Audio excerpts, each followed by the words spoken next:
Welcome to Chris Evans Radio. We are back with little Dave for another great episode. And, him and I were just talking about bodybuilding and things that I jokingly called like old man warm-ups. And, I, I don't want to ruin the topic. And maybe I'll start there. Because the topic I had for us today on the fly was common bodybuilding mistakes. And I'll start and make it easy so I give you some time to think. Because I just pitched this idea to you 3.5 minutes ago, is not knowing what to do when they get into the gym, right? And listen, I told you I was guilty of that. Like you go in on a leg day and it's like, oh, 135 on the bar, 225, 315, 405. And if I feel great, I'm going to do 495. Awesome. That was my warm up. And now listen, if you've been to commercial gyms long enough, you know all the guys who do that, right? They go in, they put 135 on the bench, they probably have their feet up, being ridiculous. They do a bunch of explosive reps and they put two plates on, two and a quarter and three just sits on their chest for maybe one or two reps. And it's like your body and brain wasn't even ready to go to a place mentally that you needed to be to push that at max effort. You aren't warm, nothing feels great yet. And I don't care if you're 18, 19, 20. That drastic of plate jumps always kind of blows my mind. And a way that I thought about that when I was younger is uh, any Ronnie Coleman DVD, Jay Cutler DVD, if you watch them bench press, whether it was incline, flat, or decline, they all started with 135. And in my mind, I thought, if that's where they start, I have no place doing it. Yeah. um, Not only are Well, they that's go like ahead. also, I mean, going in the powerlifting side of things, it's like the world's strongest benchers, they start with the bar, Right. and they're benching in the 600s. Mhm. Yeah. Like that's some perspective. Yes. I mean, you were telling me about what you do to start a back day. Do you want to share that with the viewers? Yeah. So basically just do standing cable crunches and then go to body weight hyper extensions and just go back to back for, sometimes it's like 3 rounds. Right. I've sat there and done 15 rounds. Yep. The thing is, I'm not trying to fatigue myself. I'm just kind of moving through the motion and opening up my body Yep.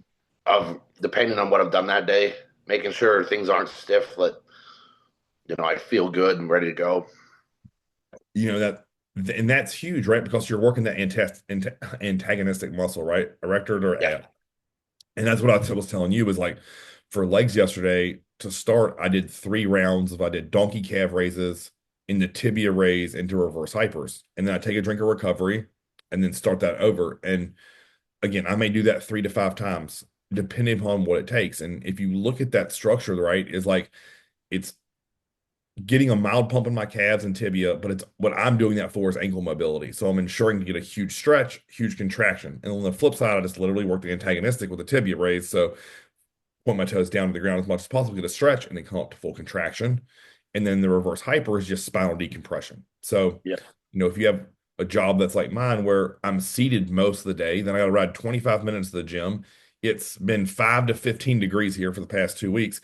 Of course, my lower back's going to be compressed. I need to space that thing out before ramming it back in, to itself when I'm going to do hack squats or true squat. So Well, that not not only that, only, your importance of their ankle mobility is wild.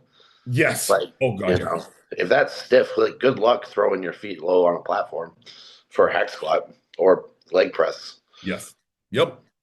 And I think a lot of times guys will just be like, oh, you know what? I'm just going to warm up on exercise one. I've done that for years. And if you work out in the gym, it's hot and you come in there ready, by all means, it's great. But what if you don't? Like, what if you have to sit all day? It's cold and you're right in there and like you have stuff going on at home and you have stuff going on at work. Like, I need that 5 to 15 minutes to like get all that shit out of my brain and prepare it for what's about to happen or what needs to happen, I guess might be a better way to say that. And what better way than to do some like non-fatiguing exercise besides just mindlessly walking on a treadmill or bike? Because listen, if I'm on a treadmill or bike, my brain's going to circulate all that shit I've been thinking about for the last 2, 3, 4 hours. Like, Yeah. I need to get moving on exercise and be like, okay, cool. Like, let's feel my calves stretch and flex. Let's feel my tibia stretch and flex. I need to get my rectors, glutes, hamstrings all turned on and working. Like, and that will flush my brain without taking away or distracting from exercise one. And I know everyone on here probably hears us talk about like intensity and, if you're going to train, you fucking do it. Well, what we're talking about right now is just a warm up. It's not to the death. Yeah. So, But I mean, that on the other flip side of the coin is it allows you to get there. yes, You know, agreed. like we're turning on our CNS to be able to fire correctly, you know, and I think that's an underlooked aspect of bodybuilding all the time. Like when it comes down to it, like when we're doing a top set, like I don't really have any set numbers for how many times I'm going to warm up. No, You know, on some of my best things, I've probably done 8 warm up sets, correct. just so I can get my mind right Mhm. Yep. and also my body used to the weight. Yes. Like if I'm leg press, like hell, that video where I just posted I did 10 plates on the Watson leg press. Um, we started with 2, Right. Mhm. and we did multiple up until then. We didn't just go, 5 to 10. Yeah. That's often overlooked because I think a lot of times people might hear us say, "Oh, we only do 8 or 10 work sets," and they're like, "Man, that's so little." It's like there's probably 15 other lifts of sets in there that we don't talk about. Maybe Yeah, more, depending upon the day. So, I think that's a very, very common mistake is just not being ready to train when it's time to train. And that could be if you're injured or not warmed up or just needing to get in a groove, is how I've kind of looked at that. So I mean, again, some days you may feel great, not need all that, but I can tell you this, I've had such a great session yesterday, and that added maybe 10 minutes to my gym time, like maybe 10. And I got way more out of that than I would doing some of these fucking ridiculous things that I see people doing pre-lift uh, yeah, to get ready. So, yeah, I'm definitely not a proponent of those because I've seen guys be on the extreme end of that. They'll do like a 35-minute warm up of like yoga poses and foam rolling and bands, and I'm like, dear God, that's a workout, homie. Like, yeah, so, again, there is definitely a sweet spot and happy medium. So again, I try to keep that priming of the body to 10 minutes or less. yeah. And Some- or I mean, when it comes to that recovery stuff, mm, one thing I really like just telling people is stop trying to fit it all into one window. yes. Yep. Like Yep. separate you have 24 hours in the day. You don't need to put your entire gym session in 2 hours, Yeah. right? Agreed. If you have mobility work you need to do, immediately before you train legs is not a great idea to do a ton of mobility work. Agreed. Some, yeah, sure. Yeah. All of it, no. You know, and then the same thing, like if you want to do all of it post workout, it's like, okay, cool. Like you can do that, but why don't you just go home, eat, and then do it after that meal? If or novel concept, figure out ways to do it at work. Right. You can't you can't cross one leg over one knee and squat down a little bit and open up your glute. You can definitely do that at work. Any job you have, you can do that for 3 seconds. Right. Yeah. You know, That's it's just a such a matter of doing it. that's such a good point you made because if you're doing all that shit before, I would rush through it to get to the training where I want to do it, right? And Yep. then at the end, I'm going to rush through it because I don't want to be there any fucking more. I want to go home and eat, like you said. So I've always thought like ways to incorporate that in your life, like you said, outside of the actual training window is enormous. Which is another reason why I think both you and I absolutely hate post-workout cardio. Like, unless you're training arms, I don't like post-lift cardio at all. Yeah, no. Yeah, like, ugh, It too distracting. it's going to the gym and training your body to, grow muscle and then immediately training your body to cardiovascular shit. Right, to try to burn fat. Right. What signal are you giving your body right now? All of them? Like, that's like the mixed signal you get at a weird date. You're like, does she want me to take her home, or does she want to go back to her place and never see me again? Right. That's the two signals you're giving your body. Right. You I know? love you. I hate you. Yeah. Yes, yes. It's like, I don't want to date you, but please don't leave me. Yeah, Yeah. very similar. Yeah, that's a great analogy. So yes, that's where I know I wanted to start was just in my mind, like not properly warming up and not trying to get where you need to too fast at the same time. So that's number one mistake for me. What immediately came to your brain? Uh, just rushing around. Yeah. That one always gets me. Like doing reps faster doesn't make things better. Yeah. I'm not saying you have to be slow with your movements, but I mean, just dropping into the hole on squats versus controlling it down, Yes. huge difference. Arm training is this one's actually like super noticeable. Like, go watch how many people are just rushing through tricep extensions. Yes. Oh, yeah. The extension part of a tricep movement isn't super fun. It's crampy. And so many people like sit down and watch it. Like we all have seen people either avoid that place completely or they rush it. Yes. Yeah. They'll start doing these reps where they're just not locking their arms Yeah. always. Yeah. There might be a place for that. Right. But like, why don't you go down here and hold that for a second? Right. Yeah. I think Dorian said that in one of those videos where he was training Evan, where he's like, if you can't stop a row with the contraction, it's too heavy for you. Like you're moving weight that you shouldn't.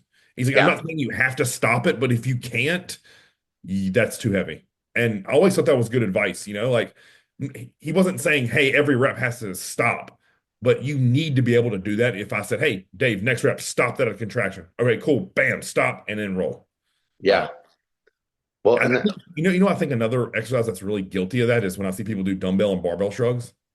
yeah, It's like ripping it for no fucking reason. I'm like, is any of that trap? It looks like hip, glutes, and calves to me. yeah, And that's something that I think a lot of people don't put a lot of stock into is rep execution and thinking about how that can improve over time, right? And hmm people are like, oh, well, I know how to do the exercise. My form's good. But then it's like, man, there's so much more we can get out of every bit of the range, not just the ends, where I see most people cheat. It's like, shorten the bottom or too deep to where they lose tension, or it's like too far at the top.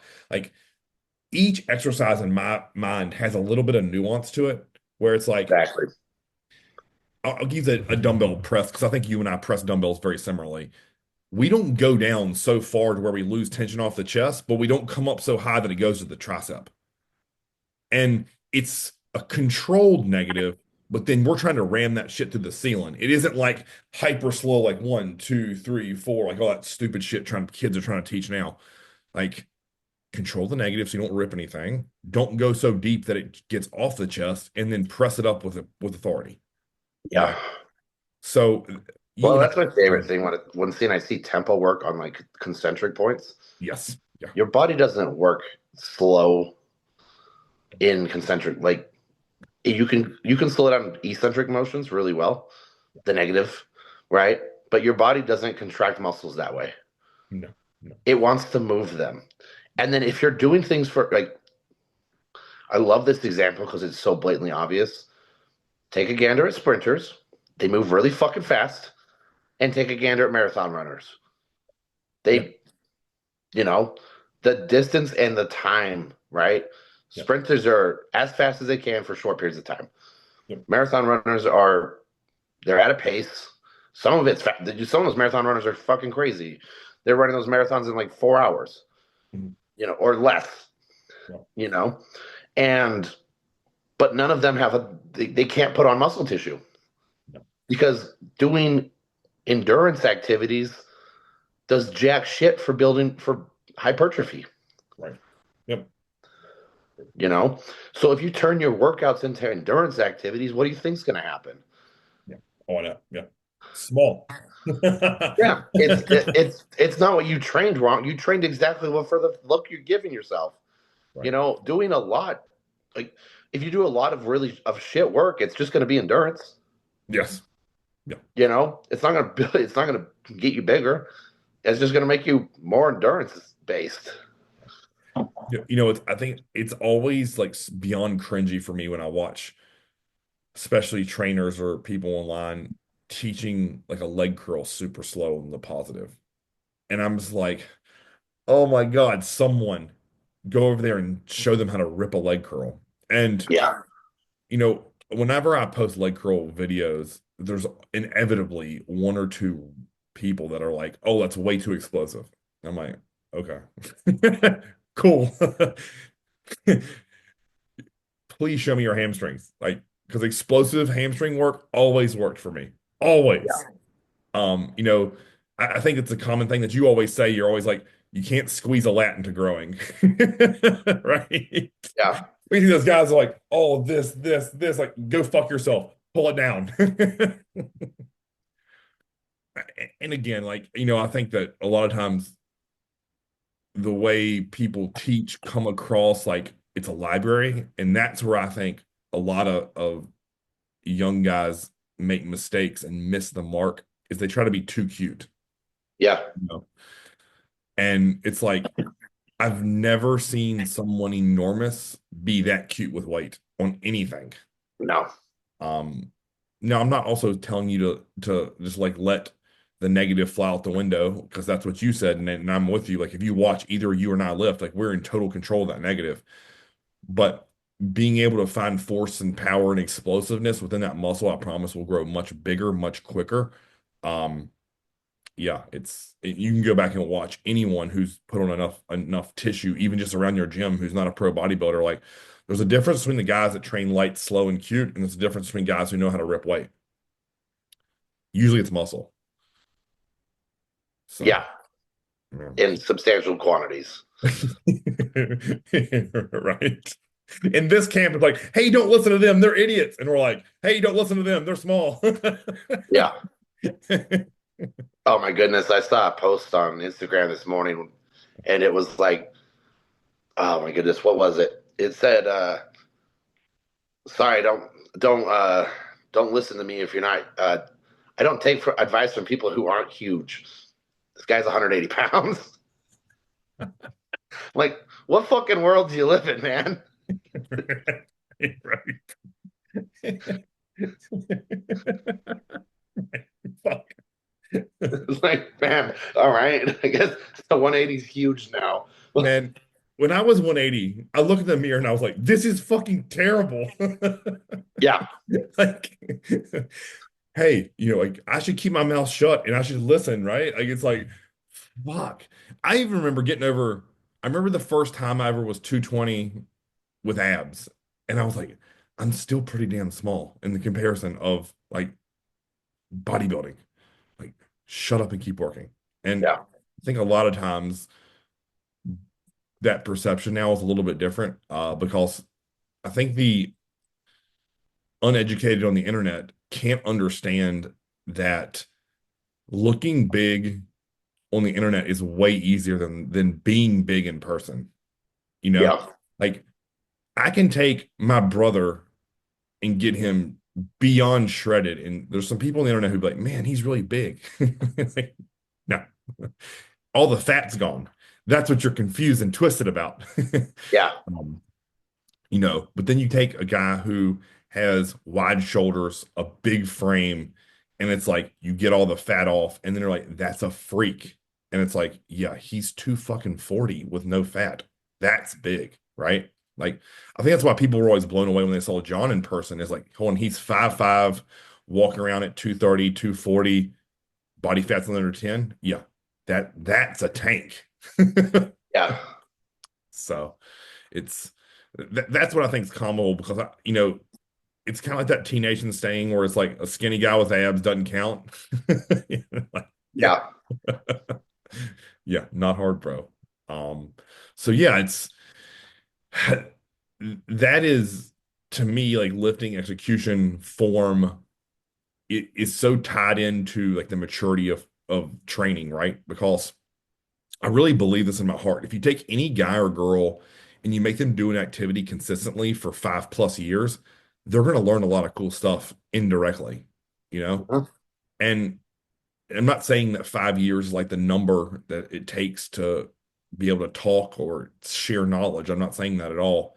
But what I am saying is like if you make someone dedicate 5 to 10 years of their life on something, they're going to have a pretty good understanding of it. Well more than reading about it or being told stories about it. You know, Yeah. you could make you or I like I don't know. I'm trying to think of something like way outside of our box. It's like maybe riding horses or running a cattle farm. Like, you know what? We had to go work on a cattle farm like Yellowstone for 5 years. I guarantee you we can tell some damn stories about that and say, hey, you know, like I used to fuck up doing this and then I got thrown off a horse and I don't do that anymore. Yeah. Like, and then 10 years and then 20 years of that, it just like exponentially increases what you learn, right? The longer you spend around an environment. And I think that's what people fail to realize. They're like, oh, well, Chris, I went to school and got this degree. I'm like, okay, awesome. Like, what have you actually done with it? Like, do you have any hands-on experience? Well, no, but I have all these cool theories that my teacher taught me. Oh, awesome. He's 155 pounds. What does he know about gaining lean muscle tissue? Well, it's up here. He knows the science. Yeah. Well, it's kind of funny because like hate to put like education on like a bad scheme, but a lot of like in the field of like exercise science, right? You got a lot of smart people writing literature and giving to their smart friends, and their smart friends are like, "Oh, this is cool," right? And then you got the other side of the coin. You got the dude who learned it himself Yeah. and or with guidance of others. But you see, his when he gives information to someone else, it's not just a paper. He's actually seen evidence of it working, Right. right? It's not just a study, it's actually someone's changed, Yeah. you know? And so you can't the difference between that is a piece of paper, it like your study, right? It doesn't actually affect anybody psychologically, right? If someone came to me and they worked with me for a year and their goal was to put on muscle, and then a year later they didn't put on muscle, they'd never come back to me. Correct. But if in a year we put on, 14 pounds of muscle tissue and lost body fat, maybe I know what I'm doing. Right. Right. Yeah. You know, I'm going to go down this weird COVID route, but it's like, you remember when all that thing was happening? Everyone was like, trust the science, trust the science. And then everything inside of anyone who was logical was like, doesn't make a lot of sense. Yeah, That's how I think about this. Or it's like, you know, you see these studies that tell you these outlandish things in my mind, where I'm like, well, that's weird. The last 20 years of bodybuilding told me that doesn't work, or it's not as effective, or it's going to work in a short window, but not long term. yeah, And they're like, but Chris, you have to trust it. It's a science study. I'm like, yeah, but as long as I've been fucking bodybuilding, the things that were told to me when I was 20 that were fact now are debunked. So I have a hard time trusting that. Like, there yeah, was a time where those morons ran around telling people that every fucking human couldn't digest more than 25 grams of protein in one sitting. You and I both know that's fucking bullshit. Like, yeah, because our wives or girlfriends are the same human that you and I are. I promise you we can take in more protein and utilize it better than they can. Why? Because we outweigh them by 100 fucking pounds. Like, yeah, we aren't the same, but we're a human. We're the same species. We are not the same. I'm sorry. yeah, Like, so it really, if you can tell the heatedness of my tone there, went like 1,000. yeah. Well, there's so many things where it's like, okay, can you make it make sense for like how other things work? Like what with like the protein consumption one. Oh, like after 25 grams of protein, it's useless. You ever seen a fucking snake eat? Right. This fucking snake eats like something like a third of its own body weight Right. and eats that once a month. Right. Yeah. Yep. You know, like it doesn't just wither up and die. It actually it actually grows from that. Right. Right. Obviously we're not snakes, but like explain to me how that process, it can only the 25 grams of protein content, if that was fact, how does that exist? Right. You Yep. know? I'll tell you this, because I worked with tons of general population people early in my career. And even to this day, when I get them, the number one thing as a whole I would say I do is I increase their lean proteins that they take in, right? Like Yeah. your protein consumption goes through the roof 9 times out of 10. The number one thing they report, leaner, stronger, and recover faster. Huh. And that doesn't matter if they're enhanced, not enhanced, just a normal stay-at-home mom, like 80-year-old grandma, it doesn't matter. They all report those three things if they consistently eat the meals. And then guess what happens? Their physique takes on a completely different look. Well, Mhm. Chris, like there's nothing to show that. I'm telling you, I have thousands of examples of that. And everyone says to me at the beginning, that's really hard to eat that much meat. Okay. Yeah, it will be for 2 to 3 weeks. Just keep suffering through it. And the next thing you know, they're like, man, that's really easy. Huh. Wonder what that is. Oh, yeah, because your body's better at utilizing it because you're getting it used to eating more protein than you were when you were having 65 grams a day and half of it's from dairy. Like, yeah. Maybe that's the next topic we need to talk about is like nutrition. What would you say some like common nutrition mistakes are that most guys and girls use? It doesn't matter if it's like gaining muscle or losing fat. It doesn't matter to me. Oh my God. The ongoing fact of counting, like in bodybuilding purposes and building muscle, like, and this goes for most people, but total protein of the food should not always count towards your protein goals. Yes. Yep. It is hilarious to me when people are like, I had an Ezekiel bread sandwich with peanut butter and jelly, and that's 25 grams of protein. Right. And you're like, what? Yep. Like, it may have 25 grams of protein in it, but 25 grams of that protein is not utilized. Your body cannot utilize your body. Well, you need leucine, isoleucine, and valine to instigate protein synthesis. And if that food does not contain those three ingredients, which it doesn't, Right. it's not going to happen, Yep. you know? And that goes out the window for people. Because they're like, oh, your protein's so high. And it's like, well, I don't count protein from my fucking rice, Right. Yep. you know? Yep. Yep. You know who taught me that was when I started working with Shelby. His nutritional style was really different than what I had been looking over. And it's very similar to like the way Justin Harris does his, where he's like, I need you to have 50 grams of protein, but that comes from meat or whey isolate. Right.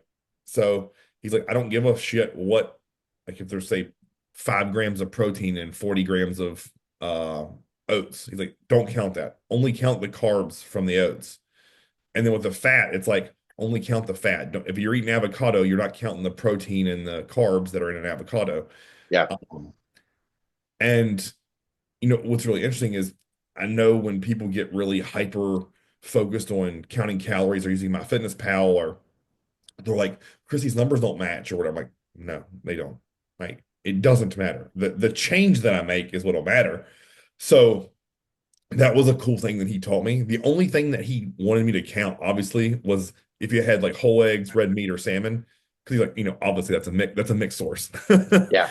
But you are if you're eating almond butter, he wasn't like, don't go counting the protein and the carbs that are in almond butter. It's pointless. Like if I want 10 grams of fat from almond butter, you need to have 18 or 19 grams on the scale of almond butter. Oh, okay, Yeah. got it. Easy. Yeah. And that, honestly, that's my favorite thing with, I believe if it fits your macros is an interesting concept. Correct. Yeah. And it works really, really well if you have really basic food. Yeah. But one concept that blows people's mind, it blew my mind, is your nutrition label, this fucking new thing, can be off by 20%, and it's totally fine. Yep. You know what 20% looks like if you're dieting? That could be your entire deficit, Right. Yes. you know? Yep. Because if you're that, I mean, that's the fun part. Those Quest bars you're buying, right? A machine's cutting those to size. So I don't know how much they fucking weigh, but in this example, let's say they weigh 100 grams. Yep. That nutrition label, that means that bar could weigh 80 grams or 120. Right. Yep. And you're tracking it as 100. Mhm. Yep. And yes, if you consistently eat the same fucking Quest bar every day, it might even out. But you also are going to have less days of, like, let's say, you're tracking it as 100 and then you keep having those 120 gram bars, right? And then you're not really in a deficit because, you know, if unless you're in like a massive 500 calorie deficit, that's just gonna you're just gonna be at maintenance, and then Yep. you're gonna start pulling down food, and then weird things are. That's where, honestly, that 20% is crazy, especially for if you're trying to be dialed in. Right. Oh yeah. Oh, like I'm 100% of my diet. Well, you're actually 80%. Right. You know, and that's that. If that's what you want, that's fine. But like, realize what there's so much that margin of error doesn't happen with you know home cooked food, chicken, rice, meat and rice, fucking meat and carbs. Right. Yep. Speaking about those Quest bars, here's something I've always wondered. Like, let's say you take a chocolate chip one. What if I get in one bar, they dump a little heavy and I have way more chocolate chip pieces? Or the Oreo one, it's like, man, this one tastes delicious. Well, of course, you have three crumbled up Oreos in it. Yeah, I've always thought about that. Like there has to be such standard deviation percentages away from normal if you ate a whole case of those bars.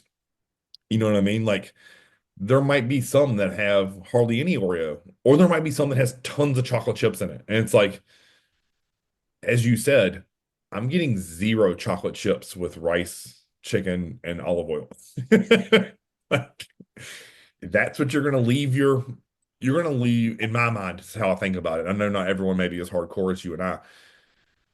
I'm not leaving my progress or lack thereof in someone else's hands. yeah, Right. I'm just not. Now, I know some people will say, well, Chris, if you want to be that ridiculous, you could say like your chicken may be fattier based upon when you buy it in the time of the year. Listen, you're 100% right. I realize that my chicken may be fattier or less fatty depending upon where I buy it in the time of year. I'm willing to take that chance. yeah.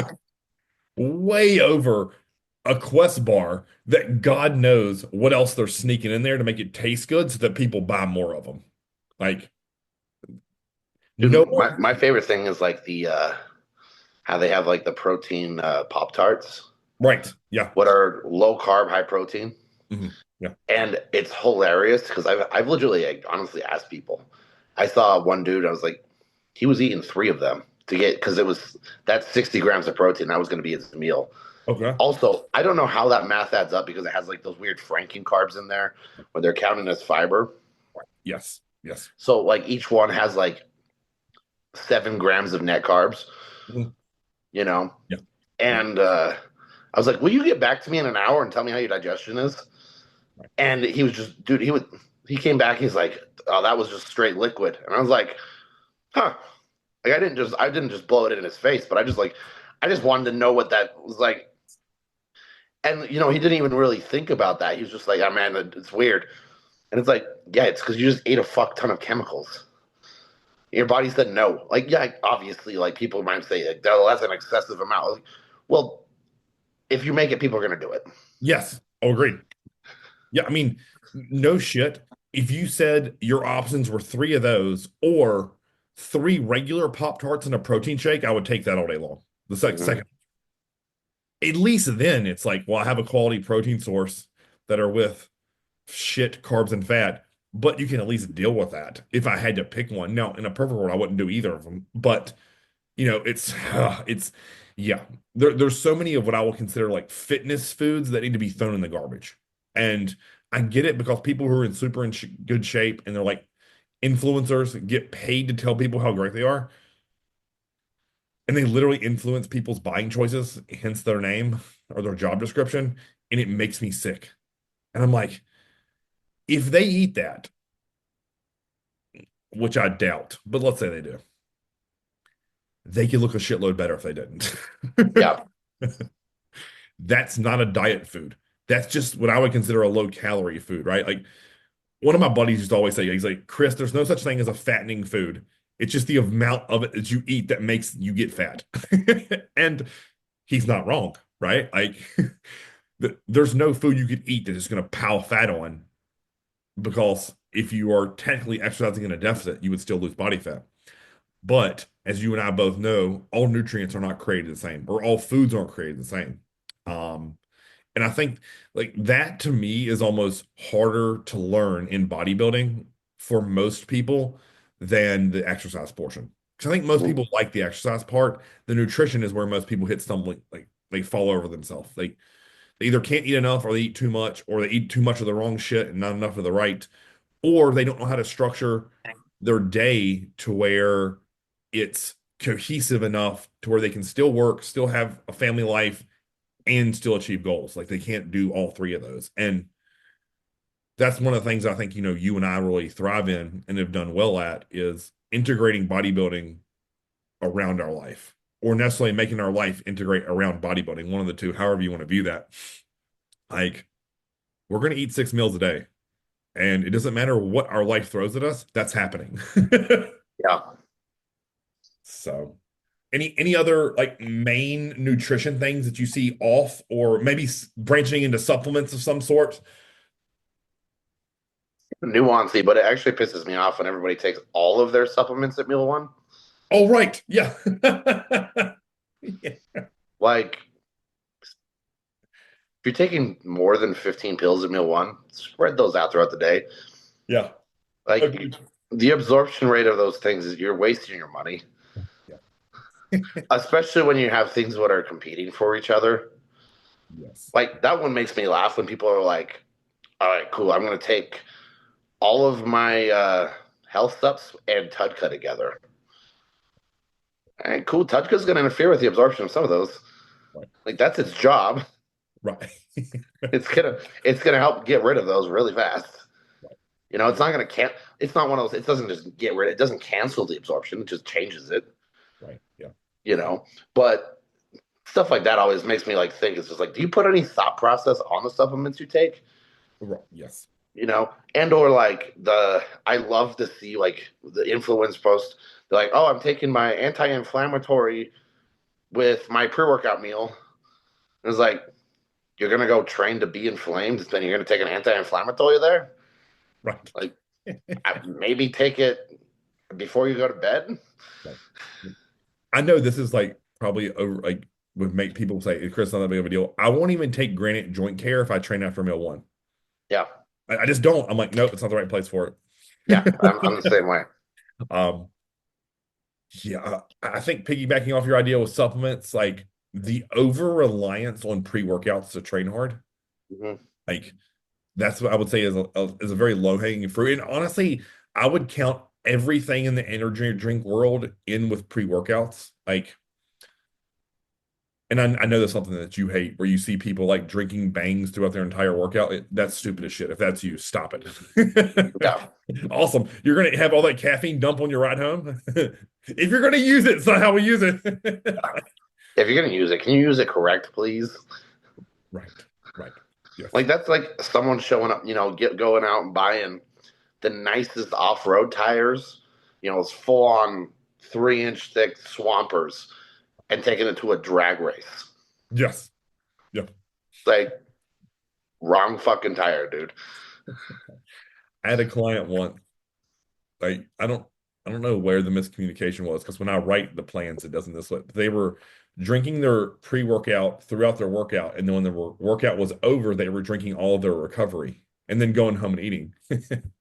And I was like, we need to move this whole block up. I'm like, the pre-workout needs to be in you before you even get to the gym. And then you need to start drinking the intra workout as you do your first set. Like, oh shit. I'm like, I thought it was called recovery. I'm like, yeah, it is. Not for after.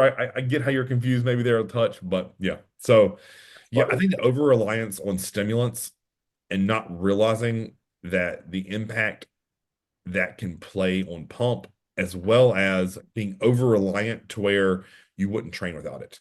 Yeah. Honestly, that's probably one of my favorite things. I gut checked myself all the time with this, but I mean, this is something that we all can. You can try it on your own.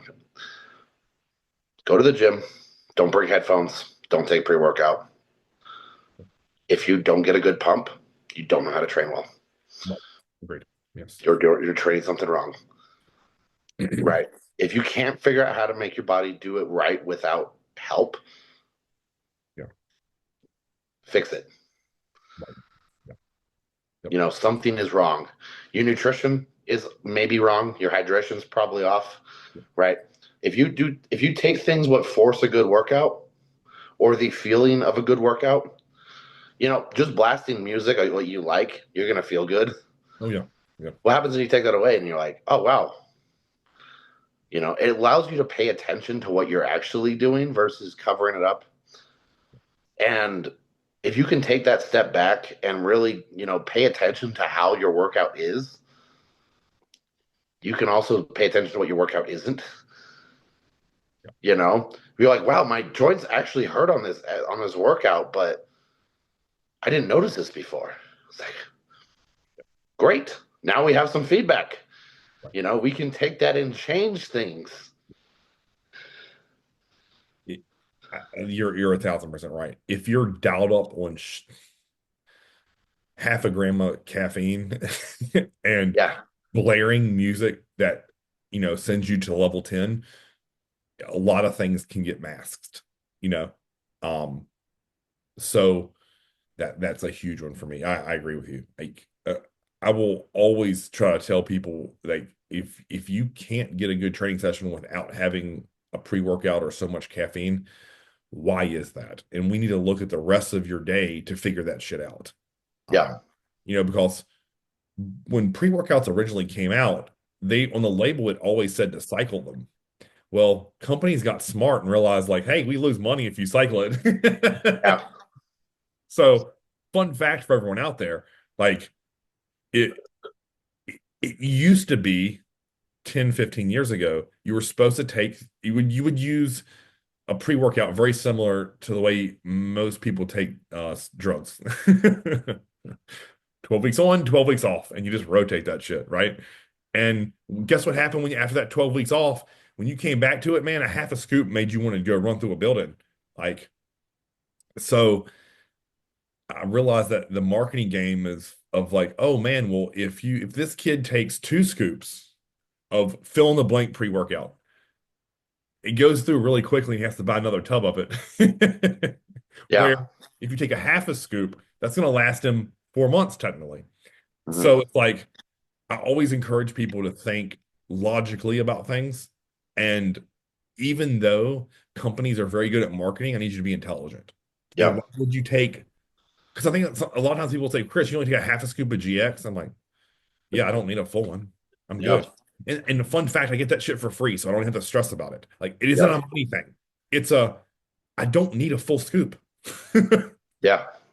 Well, it's on that subject. I mean, pre-workouts work, but if you get a good one, you know, Yes. there are plenty out there where are caffeine and salt, and they charge you $50 for it. You know, but that's a whole other aspect. But they do a good job. But you know, it's why put race gas in a Honda Civic? Yes. You know, like do something to that first to allow that to go faster. Right. Yeah. You know, and then add in, you know, and I'm not saying like pre-workout's fucking awesome. Yeah. But if you don't know, if you're using it just to mask mediocre workouts, like how much better do you think it works when they're not mediocre? Right. And that's just like the harsh reality of that is, you know, we all think we're training fucking crazy hard until we train with someone who's training hard, you know? Right. And it's that same concept. Like every, you know, we, including me, right? We all can train harder. We can find better places. You know, I'm not trying to say I'm up here with, I'm like, you know, but like, I know I can train pretty hard. Have I trained as hard as I ever can? No. You know, there's plenty of times like I know there's every time I train, I know I can get better. I can do better than that, you know? And that's a growth mindset. That's a concept what, you know, like if you think you can do better, you won't, you know? One of my So guys sent me a video last night and he was like, I know this is a good set. He's like, but I had 1 or 2 more in me, right? And I was like, yep. And he's like, next time, next week, motherfucker, it's happening. And I think most people would look at it and be like, oh, he was good. That was a good set. But it's not. So I think that mindset is very easy to get into because of the t-shirts and the slogans, the Instagram posts. Like the amount of people I've actually truly seen train like a wild animal, is maybe two hands. Hmm. And I don't know why. Like everyone has that ability. Um, yeah, it's if you constantly walk around telling yourself and everyone that you cannot train harder, that you're the hardest motherfucker on the planet, eventually you begin to believe it, and then other people begin to catch you, right? Like I will always think that, and that's why I think you and I get along so well. Is like, yeah, you and I both know we could bang with just about anybody, but we know also that we aren't close to maxing or redlining that shit. Hmm. There's more things to find and discover in ourselves. Yeah. Yep.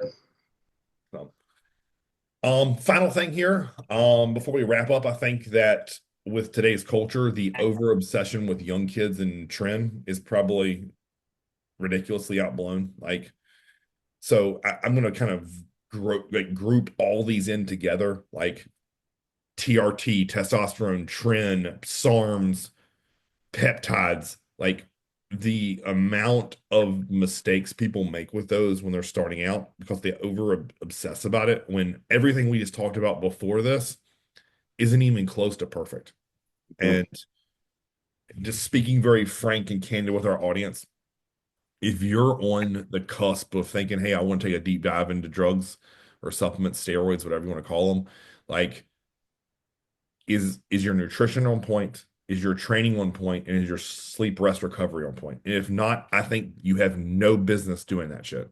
Because why are you going to potentially risk your long-term health on something you haven't even maximized naturally yet? Mhm. And like Chris, well, I've been doing it for 3 weeks.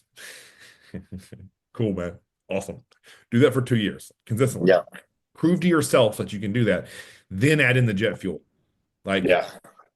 trust me, you will thank me when you're 30 and you're using a quarter of what your friends are using and you're bigger than them. You want to know how I know that? Because that's fucking me. Like, Mhm. sorry. It's it, do not rush that process because I'll say this as a word to the wise. You only get your first cycle once. And it can be insane progress, it can be mediocre, it can be dog shit. And that depends upon what you do outside of the gym. I know the common misbelief is you just shoot drugs and everybody grows. Yes, you will get bigger, but will it stick? And that's what you and I talk about with most don't know when you and I are on a cruise or a blast. It's because Mhm. the muscle we gain on a blast sticks. It doesn't go away, it doesn't fade. It just deflates a little bit, just a little bit. But that's intercellular water. I really believe that in my heart. Because the strength doesn't decrease. So the muscle tissue hasn't changed. It hasn't gotten smaller or atrophied. So for all the kids out there that are wondering or listening, like, man, I know it gets glamorized. Does it work? Fuck yeah, it does. But make sure that everything else is in place, is my word to the wise of people starting because trend doesn't work if you don't eat your meals and train your face off. Mhm. And by work, I mean you won't look like a freak. And if you don't have a base level of muscle, it won't look impressive anyways. Like, yeah. Any thoughts on supplements, drugs, gear, peptides to finish for you? Oh, always take notes of where you're getting information from. Like I have nothing against anybody who wants to put out information, but if you're getting information on how to run a men's bodybuilding cycle from an IFBB pro bikini girl, think about that long and hard. Right, right. You know, versus like it's always funny because a lot of the times when I give someone a cycle, like my cycle, they're underwhelmed. Yes. You know, because like you said, we're trying to max out nutrition, training, sleep, and then the other part is the sprinkles on the cupcake. But we baking that cupcake is the biggest. fucking problem on the thing, not the sprinkles you put on it, Right. Yeah. you know. And it's not always the complicated science peptide or whatever what you're missing is that the reason you're not growing. The reason you're not growing is because you're A, not working hard enough, or eating enough, or resting enough, or combination of all three. Adding in, peptide 6748 B fit 5 isn't the reason why you're not growing, or you're not losing body fat. It's not that, and it definitely isn't just some drug. What's the missing link? The missing link is probably somewhere in the work you're not doing. Right. Yeah. Fun fact, I've never just prescribed any of that stupid shit for you. Yeah. None. Zero. Um, yeah. Yeah. So yes, consider the source of information. Um, I mean, man, that will always hold true to me. I know people will tell me otherwise, but I want to trust and believe guys who've done it before me and done it well before me and have helped hundreds, if not thousands, of clients through the same shit. Like, it's why I respected Shelby. It's why I respected Matt Porter and definitely John Meadows. Like, all three of those men helped countless people, including themselves, become absolute freak shows. And you don't, I believe in my heart, you don't get that from reading shit. Like, you get that through doing. And again, I think that's why you and I's work speaks for itself. Like, when we say something to a client, it's because we've done it. Like, we've been in that hole of deficit and having to maintain strength and performance and still like a freak. We've pushed food to the point where we feel like we want to throw up every time we eat. And then you find a way to eat again in 2.5 or 3 hours, and you do that until bed. Like, there's a reason that we speak with certainty because we've done it. We've been through that foxhole, Mhm. so to speak, and we figured out a way on the other side. So, yeah, those I would say as a whole, those are some really great places to start. So if any of you guys out there or girls are making these mistakes, like, you just have to come up with a plan of action and fix it. And decide that tomorrow when I wake up, I'm no longer going to do the behavior that's sabotaging this result. Mhm. Like, I think a lot of times guys like want to come up with these complicated training plans, and I'm like, hey, just do the one you're doing right. Like, just decide today you're going to take that set of squats and do it till you can't stand up or until your whole body shakes. Like, fuck, I was doing belt squats yesterday. My arms and fucking ass was shaking so aggressively. Like, I was fucked. Like, that's what it takes for me. I can't grow off of that pansy 6 reps in reserve. Doesn't work for me. Yeah. It looks cute on paper. Dear God, I'd probably, oh yeah, I wouldn't even want to train if that's how I had to lift. But Oh, same. no, it's you just have to decide. If it's with the food, you have to decide. Either you're going to be hungry and lose fat, or you're going to be stuffed and eat your fucking meals and grow. Right? It's there's just you just decide. Like, it's I swear to God, it's as simple as that. I don't, it's hard for me to relate to the people who don't follow their plan because I'm like, you have those 6 Tupperware sitting in your fucking fridge. You have to delete those every day. What do you Yeah. mean? Well, fuck, I didn't feel like eating either. Or, Yeah. hey, I wanted to go take my wife out and eat Five Guys after a leg day. Yeah, I would have loved to do that. Guess what? I didn't. Stop. Yeah. And that's the hard truth with bodybuilding is, doing the uncomfortable things once isn't what does bodybuilding. Doing them for a year and then 2 years Right. and then 5 years, that's where the road is paved, you know, and that's where a lot of people don't really want to look into is because they see that they're like, what can I do in 12 weeks? You Right. know, and it's not really what you can do in 12 weeks. It's what you can do in 54, what you can, what you can do in 108, Right. you know, and that's where the real progress is made. Because, like, shit, anybody can lose a good amount of body fat in 12 weeks. Hmm. No one's gaining any substantial amount of muscle in 12 weeks, No. you know, and that's the entire fitness industry loves, throwing these side by sides of like, hey, look how much muscle I gained. It's like, you just lost fat, dude, and the time over years of adding in muscle. It's a slow process, but that's where the magic happens. Yep. Is doing the things you don't want to do. You know how many times I've woken up and been like, you know how nice it would be to stay in bed today and just fuck around and, not train hard, or go to the gym and like, oh man, I've got back today. You know what would be really nice? Arms. Nope, we went and did back. Right. You know, Right. if it was always just like, oh man, what would be really nice? It's like that's how you get weirdly developed physiques. Yep. I agree. I'll leave everybody with a story here. So Ty competed at App State in a tournament on Saturday. So I had all my meals packed. Well, for the 4 meals I needed with me while I was there. And I go to the entry and they're like, "Oh, well, you don't have a clear bag." Because it was like my ISO bag.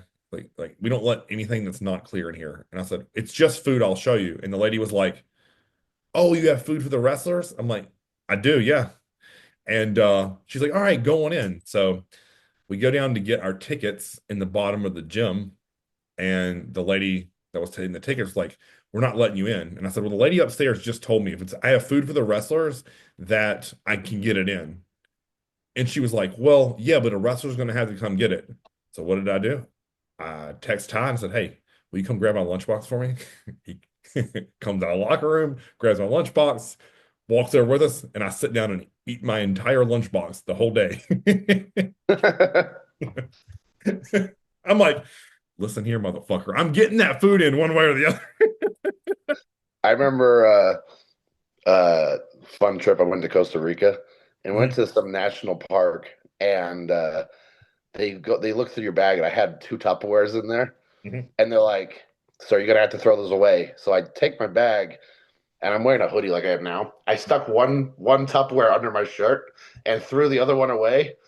And then I showed him my empty bag, and then I walked through customs with that under my shirt. And I was like, "All right, cool. We're gonna have to leave faster than I thought." But Yes. Yeah.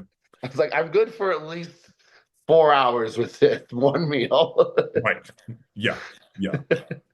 We get over to the seat. Angel just like shakes her head. She's like, of course you would have to do this. And I'm like, yeah, you're damn right. Yeah, Because like where we had to park, it wasn't close. Like it'd have been a 10 to 12 minute walk to go get a meal if yeah, if I had to go take it back to the car, right? And just eat in the car. I don't want to fucking do that. yeah. Like we're gonna be there all day. It's not happening. So Uh-huh. yeah, super funny. Like, because I knew like any of those wrestling events, there are kids and athletes walking around eating everywhere. I'm like, so you don't have a food issue. Like, you just want to be a prick and not let me take my stuff in here. Yeah, So I'm like, it's gonna happen because I can't live out of a fucking vending machine. So yeah, so until next time, guys, the point of that story was if that wouldn't have worked, I would have had to find another way. I'm like, listen, yeah, I'm a diabetic. I'm gonna pass the fuck out. Like I would have made up every excuse on the planet to get that through the food. Like I don't care. Don't care. Or I would have just sat on the sideline of the gym at the entrance, not paid an entry fee, watched and ate my meals. Like, or that's worst case scenario. Because yeah, they can't tell me I can't be in the building. I just think I couldn't be in the bleachers, I guess. So yeah. yeah. So anyways, until next time, Chris, Dave, those are the mistakes. Please fix them and get progressing today.